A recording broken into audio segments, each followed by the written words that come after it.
नमस्कार दोस्तों, मैं हूं उपेंद्र शर्मा और आप सबका स्वागत है मेरे इस चैनल सक्सेस मंत्रा बाय उपेंद्र में, जहां हम सफलता के रास्ते की कठिनाइयों को दूर करके उन्हें आसान बनाने की कोशिश करते हैं। दोस्तों, आज इस वीडियो में हम चर्चा करेंगे बेसिक शिक्षा परिषद उत्तर प्रदेश द्वारा संचालित विद्यालयों में कक्षा 7वीं के पाठ्यक्रम में विज्ञान की पुस्तक से इकाई 2, जिसका नाम है रेशों से वस्त्र तक। यहाँ आप एक क्यूआर कोड देख रहे होंगे। इस क्यूआर कोड को, जैसा कि मैंने पहले भी आपको बताया था पिछले वीडियो में, कि इस क्यूआर कोड को मोबाइल कैमरे से स्कैन करके आप दीक्षा ऐप से जुड़ जाएंगे और दीक्षा ऐप में भी आप इस इकाई से संबंधित और चीज़ें देख सकते हैं, जिसमें वीडियो लेक्चर्स और कुछ अन्य उदाहरण जैसी चीज़ें आपको मिल जाएंगी। तो दोस्तों, आइए आज शुरू करते हैं हम इस इकाई को। दोस्तों, रेशे दो प्रकार के होते हैं। एक ऐसे रेशे जो हमें पौधों से मिलते हैं और दूसरे ऐसे रेशे जो जंतुओं से प्राप्त होते हैं। इसके पहले भी अगर हम थोड़ा सा और पीछे चलें तो रेशे दो तरह के होते हैं मुख्य रूप से। एक तो होते हैं प्राकृतिक रेशे और दूसरा होते हैं कृत्रिम रेशे। प्राकृतिक रेशे वो होते हैं जो हमें प्रकृति से प्राप्त होते हैं, जैसे कि पौधे या जंतुओं से, और कृत्रिम रेशे वे होते हैं जो मानव निर्मित होते हैं, जिन्हें हम और आप फैक्ट्रियों में बनाते हैं। यहाँ इस कक्षा के पाठ्यक्रम में आप प्राकृतिक रेशों के बारे में पढ़ेंगे। तो जैसा कि मैंने आपको बताया कि प्राकृतिक रेशों में पौधे से प्राप्त होने वाले रेशे और जंतुओं से प्राप्त होने वाले रेशों के बारे में हम चर्चा करेंगे। यहाँ ऐसे रेशे जो पौधों से प्राप्त होते हैं उनको हम पादप रेशे कहते हैं, जैसे जूट है, कपास है। और ऐसे रेशे जो जंतुओं से प्राप्त होते हैं उन्हें हम जांतव रेशे कहेंगे, जैसे रेशम है, ऊन है आदि। तो मुख्य रूप से यहाँ पर हम दो जंतुओं के बारे में या दो प्रकार के दो रेशों के बारे में अध्ययन करेंगे। एक तो ऊन और दूसरा रेशम। ऊन हमें मुख्य रूप से भेड़ से प्राप्त होता है। इसके अलावा कुछ और भी चीज़ें हैं, जैसे कुछ और भी जंतु हैं, जैसे कि अंगोरा बकरी है, ऊँट है, इनके बालों से भी हमें ऊन प्राप्त होता है। और रेशम हमें रेशम कीट से प्राप्त होता है। तो इस इकाई के जो प्रमुख बिंदु होंगे, एक तो पौधे और जंतुओं से प्राप्त होने वाले रेशे, फिर ऊन के बारे में जब हम पढ़ेंगे तो ऊन प्रदान करने वाले जंतु, ऊन को तैयार करने की विधि।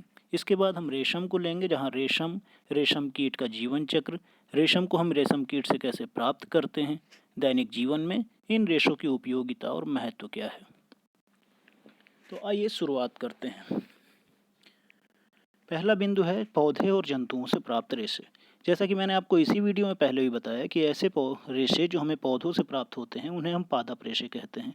यहाँ मुख्य रूप से कपास के पौधे की से जो रुई मिलती है, रुई से हमें सूत मिलता है और उस सूत से हम सूती कपड़े, चादर आदि चीज़ें बनाते हैं। इसके अलावा पटसन या सनई के पौधे के तनों से जूट के रेशे प्राप्त होते हैं। जूट के रेशों का उपयोग हम रस्सी, बोरा, दरी आदि बनाने में करते हैं। इसके बाद हम आते हैं जानतों रेशों में। जानतों रेशे हमें जंतुओं से या जानवरों से प्राप्त होते हैं, जिसमें प्रमुख है ऊन और रेशम। ऊन के रेशे भेड़ या याक के शरीर के बालों से, और रेशम के रेशे रेशम कीट के कोकून से प्राप्त होते हैं। यहाँ कोकून क्या है ये हम आगे चर्चा करेंगे जब हम रेशम के कीट का जीवन चक्र पढ़ेंगे। वास्तव में यहाँ इतना समझ लीजिए कि रेशम के कीट के जीवन चक्र की ही एक अवस्था है जिसे हम कोकून कहते हैं। उपयोग में अगर हम देखें सॉल्ट में, तो ऊन का उपयोग स्वेटर, गर्म कपड़े जैसी चीज़ें बनाने में, कंबल बनाने में किया जाता है, जबकि रेशम का उपयोग रेशमी वस्त्र बनाने में किया जाता है। अब हम विस्तृत चर्चा करते हैं ऊन के बारे में। तो सबसे पहले ऐसे जंतु जिनसे हमें ऊन मिलता है। सामान्यतः ऊन हमें भेड़ की त्वचा के बाल से मिलते हैं। इसके अलावा याक, ऊँट, बकरी आदि ये भी कुछ जंतु हैं जिनकी त्वचा में जो बाल पाए जाते हैं, उन बालों से हमें ऊन के रेशे मिलते हैं। ऊन हमें उन जंतुओं के रेशों से मिलता है, जैसा कि मैंने पहले कहा, जिनके शरीर पर, जिनकी त्वचा पर बड़े बड़े बाल पाए जाते हैं। अलग अलग क्षेत्रों में अलग अलग जंतु इस प्रकार के पाए जाते हैं। जैसे जम्मू कश्मीर के पहाड़ी क्षेत्रों में अंगोरा बकरी मिलती है, जिससे अंगोरा ऊन। एक कश्मीरी बकरी होती है जिससे हमें पश्मीना ऊन मिलता है। पश्मीना ऊन से बहुत अच्छी क्वालिटी की शाल बनाई जाती हैं। याक का ऊन तिब्बत और लद्दाख में प्रचलित है। दक्षिणी अमेरिका में लामा और एल्पेका नामक जंतु पाए जाते हैं, जिनसे हमें ऊन प्राप्त होता है। यहाँ पर देखिए, आपको एक चित्र दिख रहा होगा जिसमें ऊन प्रदान करने वाले जंतुओं की पिक्चर्स दी हुई हैं। अब इन जंतुओं से हम ऊन प्राप्त कैसे करते हैं और उस ऊन को कैसे तैयार करते हैं, जिससे हम उसका उपयोग कपड़े बनाने में, कंबल बनाने में आदि चीज़ों में कर सकें। भेड़ की बात करें, भेड़ के शरीर में दो तरह के रेशे प्राप्त होते हैं, कुछ तो रूखे होते हैं और कुछ मुलायम होते हैं। भेड़ का पालन और भेड़ का प्रजनन का कार्य सामान्यतः भारत में जम्मू कश्मीर, हिमाचल प्रदेश, उत्तराखंड, अरुणाचल प्रदेश, सिक्किम के पहाड़ी क्षेत्रों में, हरियाणा, पंजाब, राजस्थान, गुजरात के मैदानी भागों में गड़ेरियों द्वारा किया जाता है। ये भेड़ झुंड में रहती हैं और भेड़ चाल के नाम से, भेड़िया दसान के नाम से मुहावरे भी प्रचलित हैं, जिसमें आप जानते हैं कि भेड़ एक सीधी दिशा में, जिस दिशा में उनको चराने वाला चल रहा है, गड़रिया चल रहा है, उसी का अनुसरण करते हुए चलती हैं। वो गड्ढे में कूद जाएगा तो भेड़ें भी गड्ढे में कूद जाएंगी। भेड़ों का भोजन अगर हम देखें तो भेड़ें शाकाहारी होती हैं। भेड़ पालक उन्हें हरा चारा, दाल, मक्का, ज्वार की खली आदि चीज़ें खिलाते हैं और इनके जो रेशे होते हैं उन रेशों की गुणवत्ता वास्तव में उनके पोषण, जलवायु और उचित देखभाल पर ही निर्भर करती है। भेड़ों की कुछ नस्लों के शरीर पर घने बाल होते हैं और इन घने बालों से ही हमें बड़ी मात्रा में और अच्छी गुणवत्ता वाला ऊन प्राप्त होता है। ऐसी नस्ल वाली भेड़ों को जन्म देने के लिए हम इन नस्ल की कुछ भेड़ों का उपयोग भी करते हैं, जिससे हमें इनकी और पीढ़ियां मिल सकें। और इस तरह से नस्ली भेड़ों को जन्म देने के लिए जनक के रूप में इनके जो चयन की प्रक्रिया होती है उसको हम वर्णात्मक प्रजनन कहते हैं। कुछ प्रमुख प्रकार की भेड़ें कहाँ वो पाई जाती हैं, उनकी नस्लों के नाम और उनके ऊन की गुणवत्ता के बारे में इस तालिका में देखिए। जम्मू और कश्मीर में बाखरवाल नस्ल की भेड़ पाई जाती है, जिससे ऊनी शाल बनाए जाते हैं। इसी तरह उत्तर प्रदेश और हिमाचल प्रदेश से रामपुर बुशायर नस्ल पाई जाती है, जो भूरे ऊन वाले कंबल के लिए प्रसिद्ध है। राजस्थान, पंजाब और हरियाणा में पाई जाने वाली नाली या नाली नस्ल की भेड़ से गलीचे बनाए जाते हैं, कारपेट्स।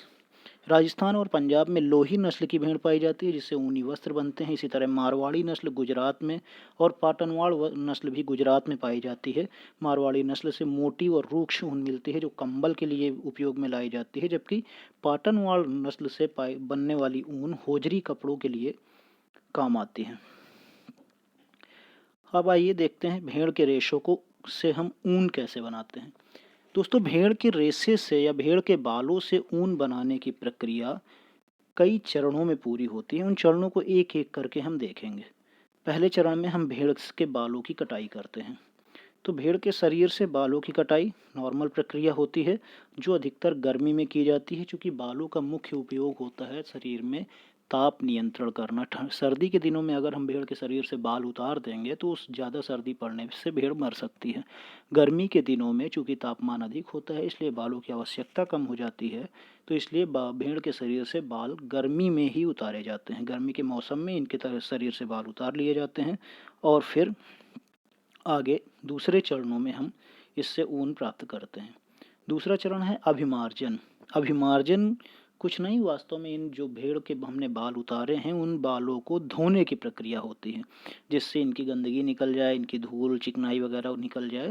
तो इस तरह से भेड़ के शरीर से उतारे गए बालों को धोकर साफ करने की प्रक्रिया अभिमार्जन कहलाती है।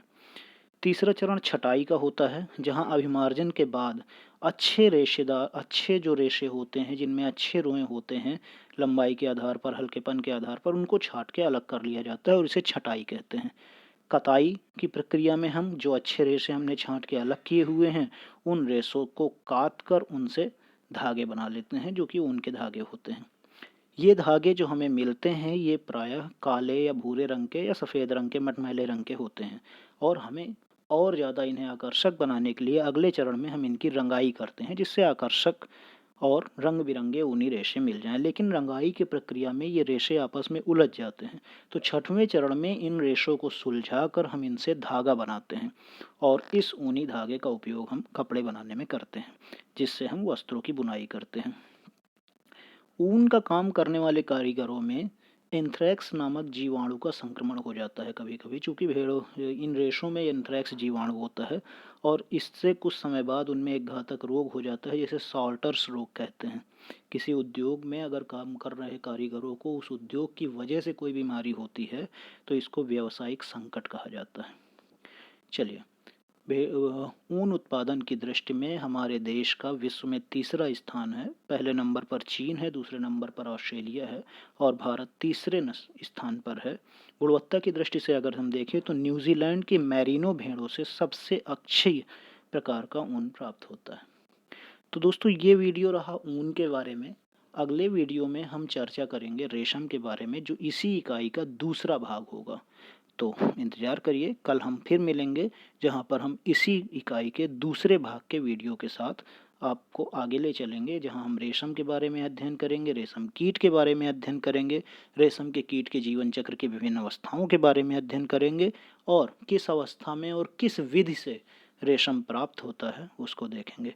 तब तक के लिए नमस्कार। पढ़ते रहिए, सीखते रहिए। धन्यवाद।